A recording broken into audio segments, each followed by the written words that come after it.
അപ്പോൾ നല്ല തടി പിടിച്ച്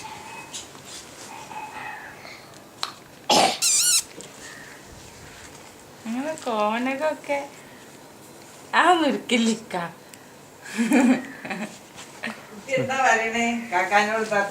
അതിനെ പറ്റിച്ച് പോന്നാളല്ലോ പിന്നെ അത്തി അറിഞ്ഞില്ല ആരും വരുന്നില്ല മോനുകുട്ടിയെ മോനുകുട്ടിയെ അതുകൊണ്ടൊരു മോനുകുട്ടി ഓ മോനുകുട്ടി ഇത് മോനുകുട്ടി എന്താ കാക്കാനൊന്നും നോക്കണില്ലേ? ഇത് താത്ത വന്നപ്പോൾ നിങ്ങളെ കാണാനേ നോക്കുക. ഇത് താത്ത വന്നപ്പോൾ നിങ്ങളെ കാണാൻ ആണോ താത്ത വന്ന കാക്കയൊക്കെ വന്നപ്പോൾ നിങ്ങളാ വലിയ കാക്ക നമുക്കവിടെ എപ്പോഴും കളിക്കാൻ ഇവരാണ് ആ കമ്പനി